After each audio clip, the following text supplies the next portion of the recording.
Judges chapter 1. After the death of Joshua, the Israelites asked the Lord, "Who of us is to go up first to fight against the Canaanites?" The Lord answered, "Judah shall go up. I have given the land into their hands."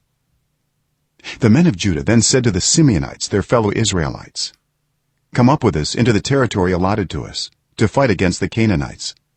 We in turn will go with you into yours." So the Simeonites went with them.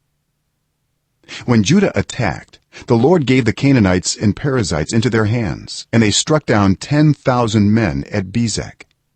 It was there that they found Adoni-Bezek and fought against him, putting to rout the Canaanites and Perizzites. Adoni-Bezek fled, but they chased him and caught him and cut off his thumbs and big toes. Then Adoni-Bezek said, 70 kings with their thumbs and big toes cut off have picked up scraps under my table. Now God has paid me back for what I did to them." They brought him to Jerusalem, and he died there. The men of Judah attacked Jerusalem also and took it. They put the city to the sword and set it on fire. After that, Judah went down to fight against the Canaanites living in the hill country, the Negev and the western foothills. They advanced against the Canaanites living in Hebron, formerly called Kiriath Arba, and defeated Sheshai, Ahiman, and Talmai.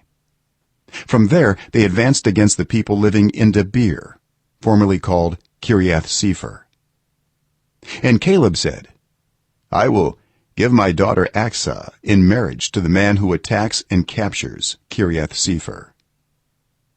Othniel, son of Kenaz, Caleb's younger brother, took it. So Caleb gave his daughter Aksah to him in marriage. One day when she came to Othniel, she urged him to ask her father for a field.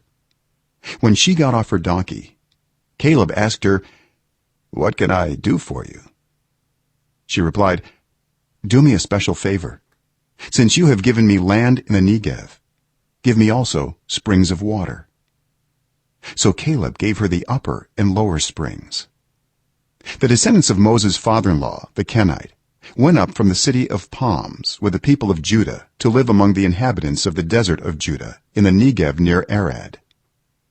Then the men of Judah went with the Simeonites, their fellow Israelites, and attacked the Canaanites living in Zephath, and they totally destroyed the city.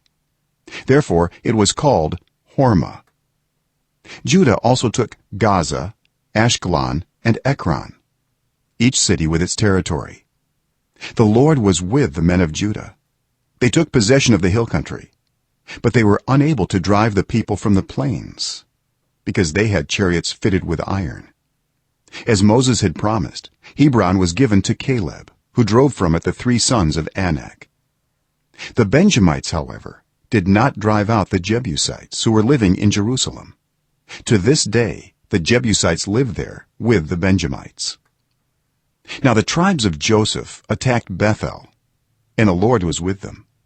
When they sent men to spy out Bethel, formerly called Luz, the spies saw a man coming out of the city, and they said to him, "Show us how to get into the city, and we will see that you are treated well." So he showed them, and they put the city to the sword, but spared the man and his whole family. He then went to the land of the Hittites, where he built a city and called it Luz, which is its name to this day.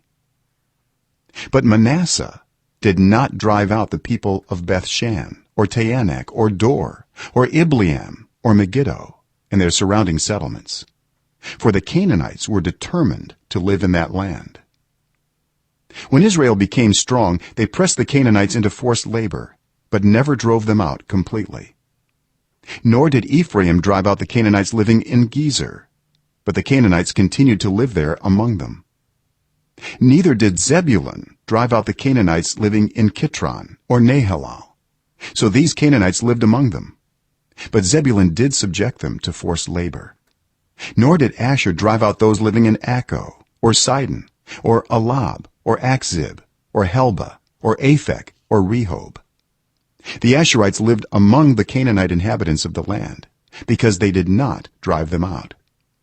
Neither did Naphtali drive out those living in Beth Shemesh or Beth Anath, but the Naphtalites too lived among the Canaanite inhabitants of the land, and those living in Beth-shemesh and Beth-anath became forced laborers for them. The Amorites confined the Danites to the hill country, not allowing them to come down into the plain. And the Amorites were determined also to hold out in Mount Heres, Aijalon, and Shaalbim.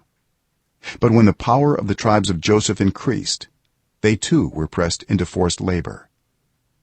The boundary of the Amorites was from Scorpion Pass to Selah and beyond.